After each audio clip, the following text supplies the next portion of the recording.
Hello good evening everyone. मैं doctor Swati Sharma English सूत्रा में आप सभी का स्वागत करती हूँ। कैसे हैं आप सभी? और मैं आज आपको लास्ट 28 डेज में क्या करें क्या ना करें ये बताने के लिए आई हूँ।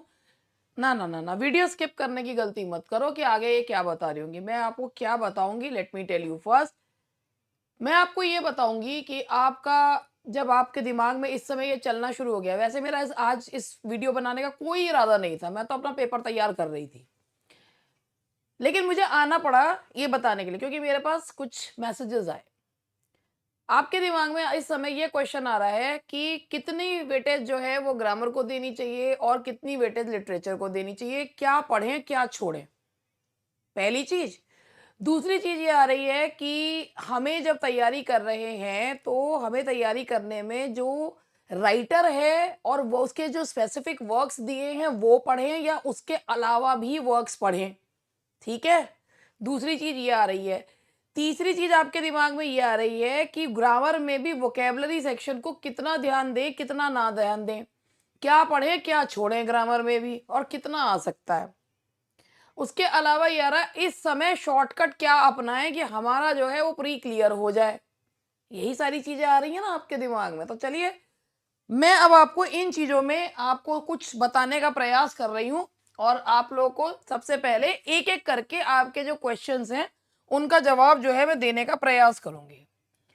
सबसे पहला क्वेश्चन, फर्स्ट कम फर्स्ट, पहला क्वेश्चन ये है कि ग्रामर और लिटरेचर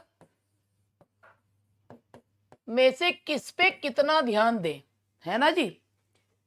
सबसे पहली चीज ये है, हमारे सामने एक ही मॉडल है 2018 का एलटी का पेपर है। 2018 के एलटी के पेपर में 50 क्वेश्चन आए थे ग्रामर के, 30 अपने जीएस को हटाकर, और 70 क्वेश्चन आए थे लिटरेचर के। तो आप ये सोचें कि भाई ये ही इस बार भी रह सकता है, तो ना मैं अंतर्यामी ना आप अंतर्यामी है, कोई भी ये बताने वाला कोई अंतर्यामी नहीं है। क्यों नहीं है, मेरे बात को ध्यान से सुनिएगा। आज मैं पूरा मैथमेटिक्स कैलकुलेशन ये वाला करके लाई हूं, इसीलिए आप लोगों को चीजें जो है बताना चाहूंगी। देखो भाई, सबसे पहली चीज हम बात करते हैं, अभी मैं सिर्फ लिटरेचर की बात कर रही हूँ। 40+ लिटरेरी टर्म्स वाले में चीजें हैं। लिटरेरी टर्म्स एंड मूवमेंट में 40+ जो है उन्होंने दे रखे हैं। ठीक, 24 पोएट्स हैं जिनके 33 वर्क्स हैं, 11 ड्रामा है और 28 प्रोज राइटर्स के प्रोज एंड फिक्शन में 30 वर्क्स हैं। कुल मिलाकर मोटा मोटा 114 बैठता है। 114 तो केवल लिटरेचर वाले पोर्शन में बैठता है। यानी कि 114 में से, यानी कि एक एक क्वेश्चन भी वो लें तो 114 क्वेश्चन तो सिर्फ लिटरेचर के बैठ जाते हैं। तो क्या सिर्फ 6 क्वेश्चन लेंगे ग्रामर के? नहीं। अब आप में से कुछ लोग ऐसे भी होंगे जो ये सोचेंगे जो 2018 में जिनमें से क्वेश्चन पूछे गए थे वही राइटर तैयार कर लेते हैं। बहुत बढ़िया बात है, आप बिल्कुल दूसरों को जगह दे रहे हैं। आपसे बड़ा तो ज्ञानी कोई नहीं हो सकता, दानी कोई नहीं हो सकता। अब बात हुई ये वाली, यहां तक जो ये मैंने मैथमेटिक्स बताया और ये चीज बताई। अब बात करते हैं कि भाई कौन सी चीज छोड़े और क्या करे और क्या छोड़े। अगर वो एक एक लिटरेचर के एक एक वर्क में से भी दें तो 114 क्वेश्चन बैठते हैं। तो क्या हम क्या छोड़े? नहीं छोड़ सकते, बिल्कुल नहीं छोड़ सकते। अब आपके यहां पे मान लीजिए, अब हमें नहीं पता कि उनकी वेटेज ग्रामर लिटरेचर की क्या रहेगी, नहीं पता हमें। लेकिन आपका टारगेट जो होना चाहिए, अगर 120 क्वेश्चंस हैं तो आपका टारगेट होना चाहिए, क्योंकि इसमें नेगेटिव मार्किंग है, तो आपका ये टारगेट रहना चाहिए। अब आप मुझसे पूछे मैडम कट ऑफ क्या रहेगी? भाई पेपर आने से पहले कट ऑफ कौन बता देगा? जो बता रहा है वो महाज्ञानी अंतर्यामी है, मैं नहीं हूं। मैं तो भाई बहुत साधारण इंसान हूं। 120 क्वेश्चंस है, आपका टारगेट ये होना चाहिए कि आप अगर 90+ क्वेश्चन अटेम्प्ट करते हैं और सही, मेरा कहने आपको पता है इसमें क्या करना है। मैं बिल्कुल प्रैक्टिकल पॉइंट ऑफ व्यू बता, 90+ क्वेश्चंस अगर आपको जो आते हैं वो आप वही अटेम्प्ट करो। 90+ questions negative mark, TGT, UP, TGT, PGT की तरह नहीं है कि 100 पूरे के पूरे क्वेश्चंस जो हैं सारे के सारे अटेम्प्ट कर दिए कि 125 के 125, क्योंकि उसमें नेगेटिव मार्किंग नहीं है। इसमें नेगेटिव मार्किंग है, आपको वही क्वेश्चन सिलेक्ट करने हैं जिसमें आप 100% श्योर है कि the correct answer is option A, B और सी, जो वही आपको चूज करना है। अगर आपको आपको क्वेश्चन डाइसी लग रहा है या आपको ये लग रहा है, आपको बिल्कुल भी उसको करना ही नहीं, अटेम्प्ट ही नहीं करना। If you want to go ahead, अगर आप क्लियर करना चाहते हैं तो 90+ क्वेश्चंस आपके करेक्ट होने चाहिए। मैं आपको अब एक चीज बता रही हूँ, 90+ क्वेश्चन करेक्ट करना भी बहुत मुश्किल काम है, बहुत मुश्किल काम है। यानी 90, 120 में से 90 स्कोर लेना, 90 क्वेश्चन आपके ठीक होने चाहिए। आपको गलत क्वेश्चन पे ये होना चाहिए, मतलब 90 आपको आने चाहिए, 30 पे आप अगर नहीं आते मैंने छोड़ दिए, तब नंबर तो नहीं कटेंगे मेरे। ये स्मार्ट अप्रोच है, बजाय इसके कि आप गलत क्वेश्चन को भी वो तुक्का मारने के चक्कर में आपने 4 तुक्के मारे, 4 में से आपके चारों का चारों गलत हो गए तो आपका 1 अंक कट गया। और ये काम नहीं करना है। अब बात करते हैं कि 150 में से आपको पहली बात तो ये हुई कि भाई कितना, अब ग्रामर और लिटरेचर का जो सेगमेंट रहेगा वो कितना रहेगा, आप कुछ भी, मैंने कहा कुछ भी आप इसमें स्किप नहीं कर सकते। जो उन्होंने ग्रामर के सेक्शन, मोटा मोटा जो सेक्शन दिया है, यानी कि जो उन्होंने जो सेक्शंस जो उनके दिए हैं, हम 2018 के पेपर को सिर्फ एक रूप एक देख सकते हैं प्रीवियस, क्योंकि एक ही पेपर हुआ है। अब इसके 4-6 पेपर तो हुए नहीं कि एक पता पैटर्न पता, और उस पेपर पे तो एग्जाम भी हो गया था, वो सिलेक्शन भी हो गया था लोगों का। अब की बार ये तो है नहीं, जो पहले प्री क्लियर करेगा फिर मेंस में आएगा। तो सबसे जरूरी चीज क्या है इस समय, सब्जेक्ट की नॉलेज होना बहुत जरूरी है। अगर आप इस समय ढूंढ रहे हो कोई शॉर्टकट, तो आपको कोई फायदा नहीं है फिर इस पेपर को देने का, क्योंकि कोई भी व्यक्ति अपने नाम के आगे से प्री क्वालिफाइड लिखवाना पसंद नहीं करेगा। सब्जेक्ट की नॉलेज होनी बहुत जरूरी है। अब कहां पर आप टाइम बर्बाद कर सकते हो, टाइम आप बर्बाद कर सकते हो, मैं आपको बताती हूँ आप टाइम कहां बर्बाद कर सकते हो। पहले तो चलिए उस बात पे मैं बाद में आती हूँ। अब आपने कहा, हमने कहा कि भाई 70-50 का रेशो रहा है पिछली, मतलब 2018 में। अब क्या रहेगा नहीं कह सकते, जैसे मैंने आपको मैथमेटिक्स से ये बताया 114 वर्क्स तो केवल और केवल 114 क्वेश्चन, अगर वो एक एक क्वेश्चन भी लेते हैं ना तो बन जाएगा। मान लो 2 ले लिए, तब तो आप सब बताए वो हो ही नहीं सकता, फिर तो वो पूरे वर्क्स भी कवर नहीं कर सकते। लेकिन हमें नहीं पता वो क्या लेंगे और क्या छोड़ेंगे, इतना सारा है।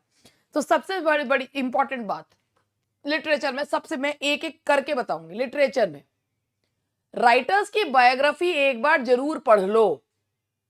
राइटर्स की बायोग्राफी, जैसे किसी के साथ कोई टर्म है जुड़ा हुआ हो, जैसे अल्फा ऑफ द प्लो किसे कहते हैं, या किसको जो है 2 इंचेस ऑफ आइवरी किसके लिए, यानी कि कौन से राइटर को, या जैसे हेमिंगवे का कोड हीरो कॉन्सेप्ट है किसने दिया, उनकी राइटर्स की बायोग्राफी तो जरूर ले लो। लेकिन जो वर्क स्पेसिफिकली दिए हैं ना, उसके अलावा इधर उधर इस समय अपना ध्यान ना भटकाओ। फिर वही वाली बात कह रही हूं कि कुछ स्पेसिफिकली क्या पढ़ना है, स्पेसिफिकली आपको पढ़ना है राइटर्स की आप बायोग्राफी एक बार जरूर नजर से निकालो। आपके पास किताब हो, नोट्स हो, एक हाइलाइटर लेके बैठो, उसमें जो इंपॉर्टेंट पॉइंट हो उसे मार्क कर लो। इसके अलावा वर्क्स जो है, स्पेसिफिक वर्क जो उनके दिए हुए हैं, यानी कि जो आपके इसमें स्पेसिफिक वर्क्स, यानी कि जो इसमें मेंशन करे हैं वही पढ़ो। भैया वही ना पढ़े जा रहे, 114 हैं। तो फिर उसमें भी आप, अगर मैं लिटरेरी टर्म्स भी निकाल दूं, 40 इसमें से लिटरेरी टर्म निकाल दो तो कर देख लो कितने।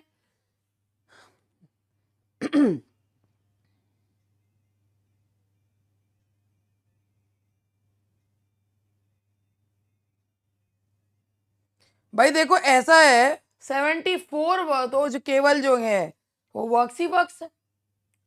तो आप ये देखो कि 74 तो ये हैं, तो एक एक क्वेश्चन भी ले लेंगे तो 74 क्वेश्चन तो केवल इनमें से ही बैठ जाते हैं। फिर लिटरेरी टर्म्स के क्वेश्चन अलग हो जाते हैं। तो ये जो चीजें हैं स्पेसिफिक वर्क, यानी कि जो ये वर्क्स मेंशन्ड वर्क्स हैं उन्होंने जो दिए हैं, वो यानी कि अगर उन्होंने मकबेथ जो शेक्सपियर के 3 प्ले दिए हैं तो 3 ही पढ़ो ना। काहे को उनके सारे प्लेस को पढ़ के करोगे क्या, मुझे ये बता दो। क्या तुम्हारे पास इतना समय है? 4.5 महीने हुए हैं केवल इसका विज्ञापन आए हुए।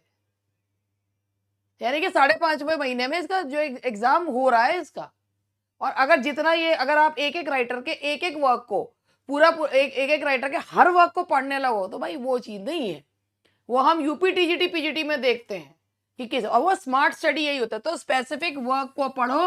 अगर आपको कोई इस समय ये सलाह दे रहा है कि राइटर्स के अदर वर्क्स भी देख लो तो वो केवल आपको भटका रहा है। मेरा काम कहना था।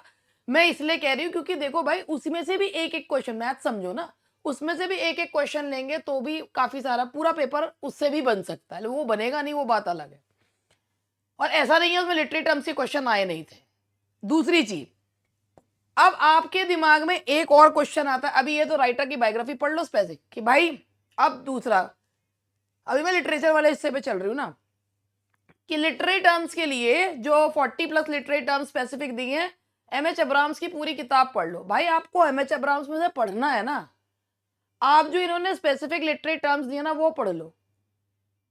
लेकिन जो नहीं दिए आप एमएच अब्राहम्स एक वो किताब है, एक बहुत बहुत बेहतरीन किताब है, मगर उसे पढ़ने के लिए ये थोड़ा समय थोड़ा सही नहीं है। अगर आपने पहले से पढ़ रखी है तो बहुत अच्छी बात है, लेकिन अगर आप ये सोचो इस समय पढ़ लें तो नहीं भैया, इस समय वो नहीं है क्योंकि ये एक स्मार्ट स्ट्रेटजी नहीं है।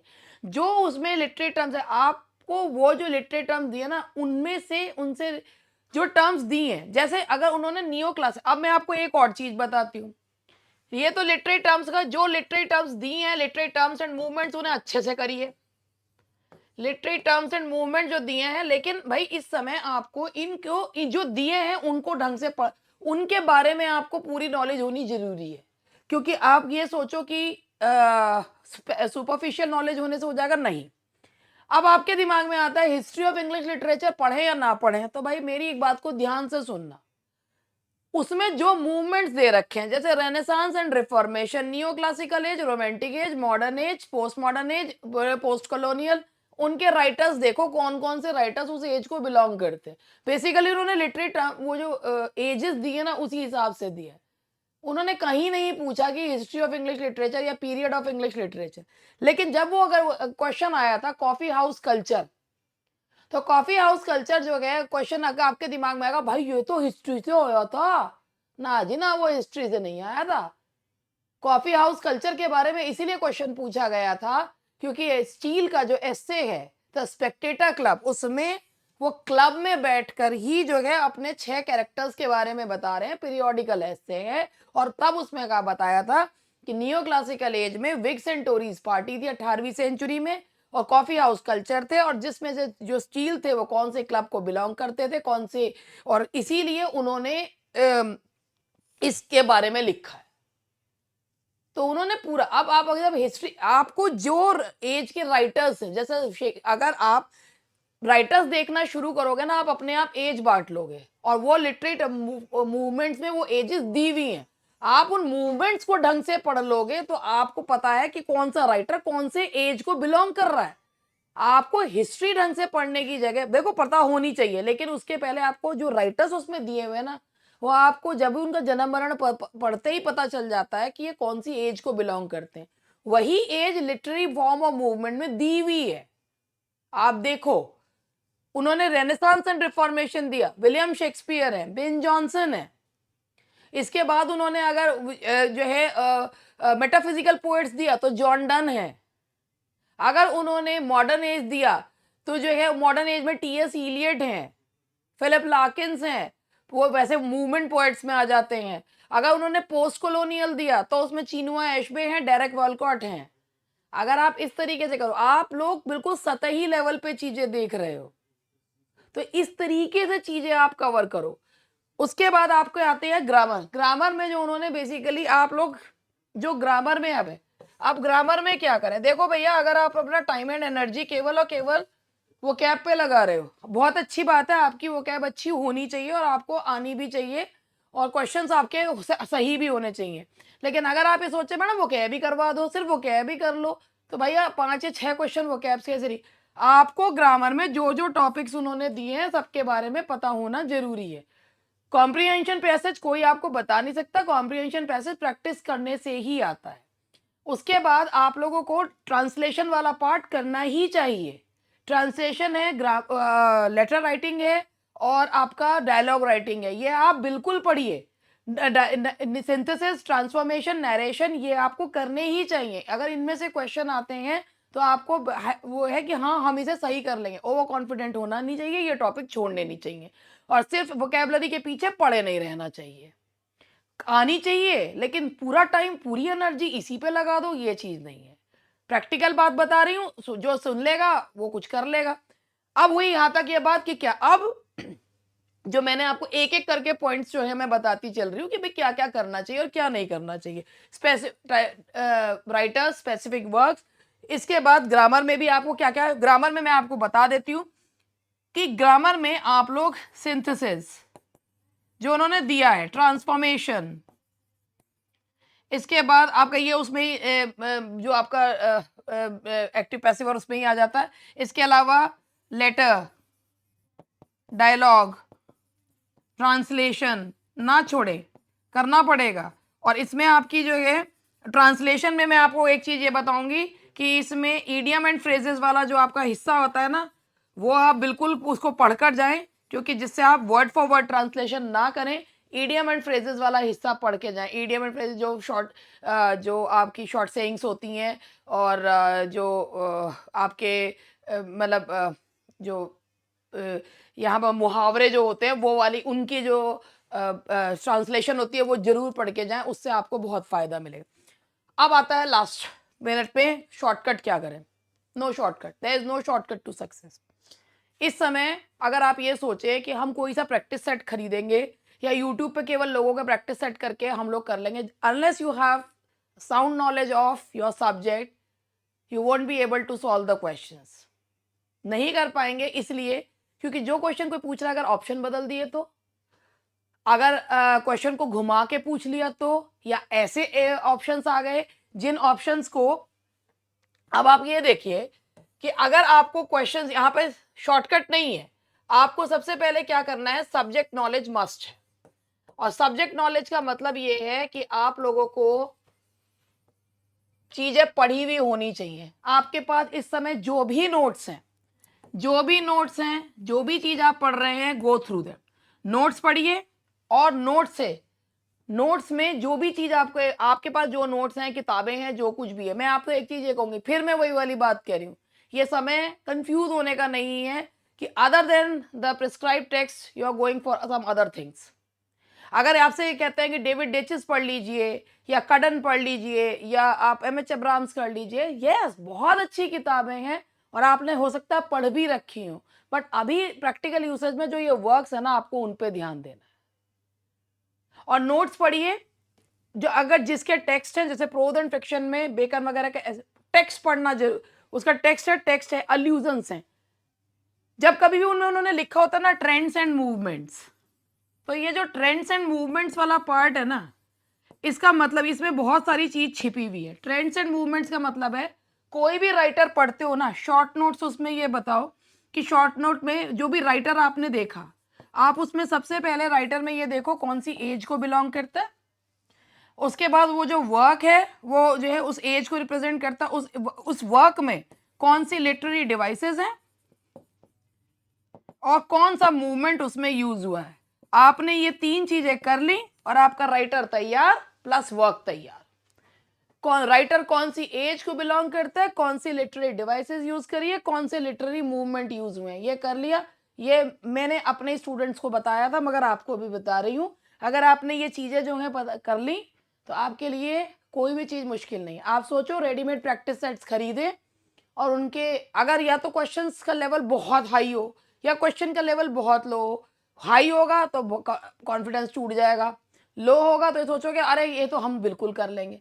अगर क्वेश्चन घुमा के दे दिए, आप मेरे को एक सिंपल सी बात ये बताओ कि सीट्स है कम, कैंडिडेट्स हैं बहुत ज़्यादा, अब आते कितने पेपर देने वो देखते हैं, लेकिन आप ये बताइए कि जब आप जो पेपर देने जा रहा है वो लोग प्री के बाद मेंस के लिए बुलाएंगे, वो पेपर आसान क्यों रखेंगे?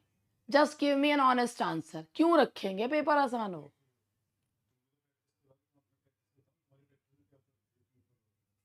अब मैं प्रैक्टिस करा रही हूँ, मैं अपने स्टूडेंट्स को प्रैक्टिस करा रही हूँ। मैंने आज बेकन का जो है उनको जो आज हमारा लास्ट वो था बेकन का, उसमें मैंने ख़त्म करा। बेकन पे ख़त्म करा जो फर्स्ट होना चाहिए था प्रोज़ का। तो उसमें मैंने क्या करा, सारे टेक्स्ट बेस्ड क्वेश्चंस जो हैं उनसे मैंने बनाए और उनसे पूछे। जिसने टेक्स्ट नहीं पढ़ रखा वो क्वेश्चन सॉल्व नहीं कर सकता। अब टेक्स्ट बेस्ड क्वेश्चन आ गए तो जिन जो एसेज हैं उनके टेक्स्ट बेस्ड क्वेश्चन आ गए, तो पोएम के टेक्स्ट बेस्ड क्वेश्चन आ गए, तो movement based literary devices based question आ गए, तो यही तो नॉलेज उन्हें चेक करनी है। तो इसीलिए आप यही सोच के रह जाओ कि 2018 का पेपर बड़ा सुपरफिशियल सा पेपर था, ऐसे ही पेपर आ जाए, तो ऐसा नहीं होता, ऐसा नहीं होता। आपको आपके सब्जेक्ट की नॉलेज होनी बहुत ज़रूरी है। आप यहाँ पर कोई भी चीज़ इसमें छोड़, आपके पास अभी भी दिन है, आप कर सकते हैं। जो भी आपके पास वर्क है उसे थॉरली पढ़िए, उसके अलावा और मत पढ़िए। थॉरली पढ़िए, उसके क्वेश्चन आंसर सॉल्व करिए, उसके प्रैक्टिस पेपर, उसके जो मैंने ये 3 चीज़ें बताई हैं ना, कोई भी राइटर लो, उसकी एज यानी कि कौन सी हिस्टोरिकल एज को बिलोंग करता है। जैसे विलियम शेक्सपियर है 16th सेंचुरी को बिलोंग करते हैं, यानी कि एलिजाबेथन एज को, रेनेसां के से प्रभावित थे। तो यानी कि शेक्सपियर के उसमें कौन सा मूवमेंट देखने को मिलता है, यानी कि रेनेसांस मूवमेंट है, रिफॉर्मेशन मूवमेंट देखने को मिलता है। और उनके लिटरेरी डिवाइसेस शेक्सपियर ने कौन कौन सी, जो भी उनके वर्क में कौन सी लिटरेरी डिवाइसेस यूज हुए हैं। जैसे अगर आप हैरी एप पढ़ रहे हैं तो हैरी एप जो है उसके जो राइटर हैं वो कौन सी एज को बिलोंग करते हैं, एक्सप्रेशनिज्म कहाँ यूज हुआ है, और उसमें और कौन कौन से मूवमेंट यूज हुए हैं। आपने ये चीज तैयार कर ली, आपका वर्क तैयार है। हाँ, मैं जो यूट्यूब पे करवा रही हूँ, मैं यूट्यूब पे यही चीज सोचती हूँ कि यूट्यूब पे कि पेपर बनाने वाला पे क्या चीज बना सकता है।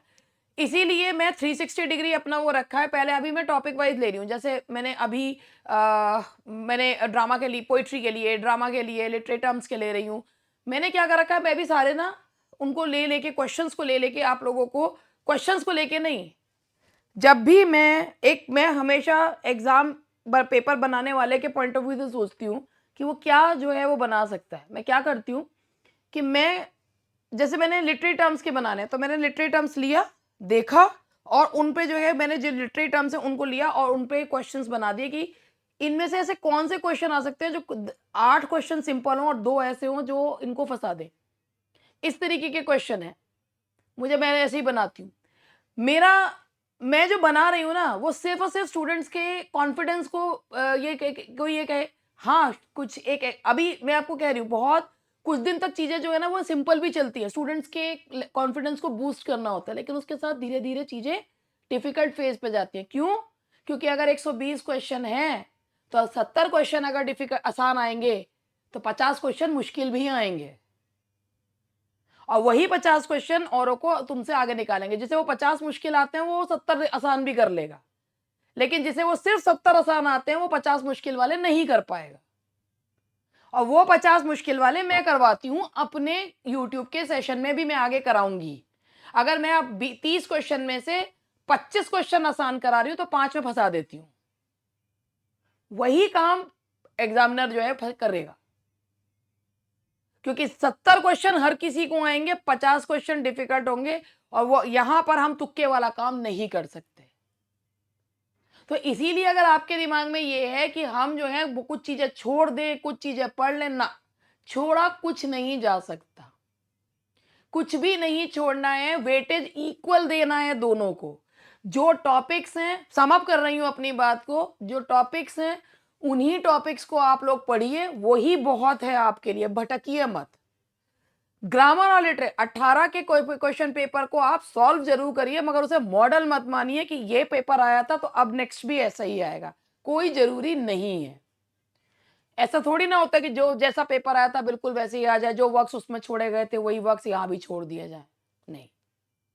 तो आप लोग प्रैक्टिस जब कर रहे हैं, और अब इस समय प्रैक्टिस, जिन्होंने अभी तक कोई पढ़ाई नहीं करी और सिर्फ प्रैक्टिस पेपर के भरोसे बैठे हुए, आई एम सॉरी टू से, मगर वो बेकार है। प्रैक्टिस करते हैं, अगर आप प्रैक्टिस कर रहे हैं, मेरा कहने का मतलब यह है कि जब आप प्रैक्टिस पेपर करें, जो भी प्रैक्टिस पेपर आपने ले रखे हैं या आप कर रहे हैं, या आप यूट्यूब पे देखते हैं, आप सबसे पहले ये देखिए, आपको सबको पता होता है, अगर वो बहुत ही ज़्यादा बिल्कुल वही बेस लेवल के क्वेश्चंस हैं, तो चलिए 1-2 दिन तो बेस लेवल के क्वेश्चन चलते हैं। लेकिन अगर उसके बाद तक भी बेस ही लेवल के क्वेश्चन चल रहे हैं, तो फिर जो है वो कॉम्पिटिशन लेवल के क्वेश्चन नहीं है, नहीं है वो कॉम्पिटिशन लेवल के। तो मेरा मानना यही है कि अगर मैं 30 क्वेश्चंस कराऊं, तो अभी मैं 5 क्वेश्चंस पे स्टूडेंट्स को जो है वो घुमा रही हूँ, फिर 10 क्वेश्चन जो है वो डिफिकल्ट निकालूं, फिर 15 क्वेश्चन डिफिकल्ट निकालूं। एक समय ऐसा है कि 30-40 जितने भी हैं वो सारे डिफिकल्ट जो हैं वो स्टूडेंट्स के लिए होने चाहिए। तो अपने आप को धोखा मत दीजिए। अपने आप को धोखा देने का मतलब होता है कि इस समय 10 किताबें अपने आसपास सजा ली और वो पढ़नी शुरू कर दी। जो आपके पास अवेलेबल है, सबसे पहले सिलेबस निकालिए। सिलेबस में आपको करना क्या है, सारे राइटर्स जो भी दिए हुए हैं, प्रिस्क्राइब्ड हैं, सारे राइटर्स की एज लिखिए उनके आगे। एज मतलब कौन सी हिस्टोरिकल एज को बिलोंग करते हैं, जो वर्क है उनका, वो उनमें कौन से लिटरेरी मूवमेंट्स हैं, कौन सी डिवाइसेस हैं, ये काम करिए। उसके बाद क्वेश्चन सॉल्व करिए उनके। इतना कर लीजिए, बहुत है आपके लिए। और राइटर की बायोग्राफी जरूर पढ़िए। There is no shortcut to success, so is the case with the syllabus of LT. इसीलिए यही चीज मुझे बतानी थी। ना ग्रामर ना लिटरेचर, किसी में भी कोई भी चीज छोड़ी नहीं जा सकती है। इक्वल वेटेज है। छोड़ा तो वैसे जीएस भी नहीं जा सकता, मगर वो मेरा क्षेत्र नहीं है। मैं उसमें ये नहीं बता सकती कि क्या क्या पढ़ो और क्या छोड़ो। हाँ, एक और चीज जो आपको लोग वो बहका देते हैं कि भाई जीएस में अलग से पास होना जरूरी है, ऐसा कुछ नहीं है। 150 क्वेश्चन का स्कोर होगा, 150। 30 का अलग और 120 का अलग नहीं है, 150 का स्कोर रहेगा। ये चीज मेरी समझ लीजिए। और अगर आपने मेरी बात को समझ लिया तो आप बहुत कुछ कर लेंगे। और जिसे सब्जेक्ट की नॉलेज है, कोई सिर्फ प्री तक तो रहना नहीं है, मेंस पे भी जाना है। तो मेंस तक जो पहुंचेगा तो भाई वहां तो पूरा ही सब्जेक्टिव वाला ही काम है। खैर, अभी तो प्री पे हमें फोकस करना है। तो ये जो 3 चीजें मैंने आपको बताई हैं, ये करिए। और प्रैक्टिस पेपर्स जो हैं, देखिए मार्केट में प्रैक्टिस पेपर्स बहुत अवेलेबल होंगे। उन प्रैक्टिस पेपर्स को जब आप सॉल्व करते हैं, तो मेरे कहने से ये भी करिए। और जो ग्रामर में इडियम्स एंड फ्रेजेस वाला पार्ट करिए, जिसमें जो ट्रांसलेशन के लिए लेटर के और डायलॉग राइटिंग के और लेटर के उनके क्वेश्चंस आपको अब इतना कुछ नेट पर अवेलेबल है। और इतनी सारे जो हैं वो एआई ऐप्स हैं, आप उनसे भी कुछ भी कर सकते हैं, क्वेश्चंस भी बना सकते हैं। आजकल क्योंकि आज के टाइम में ना क्वेश्चंस होने चाहिए। क्वेश्चन रेलेवेंट है, आंसर तो बहुत है। क्वेश्चन होना चाहिए आपके पास, है। तो बस आज अभी मैं अपनी बात को यहीं पर जो है वो आप लोगों से को विराम देना चाहूंगी। और मैं आप लोगों को फिर वही वाली बात कहूंगी, there is no shortcut to success. एक ही पेपर हुआ है, उसको मॉडल मान के चीजें मत करिए। तो चलिए, बस आज की बात यहीं तक समाप्त करते हैं। उम्मीद करती हूँ कि आपको चीज़ें जो हैं वो समझ में आई हो। और बाकी मेरा तो जो है, मैं तो आज पढ़ाना तो मुझे था, लेकिन मैंने कहा ये भी बता देती हूँ।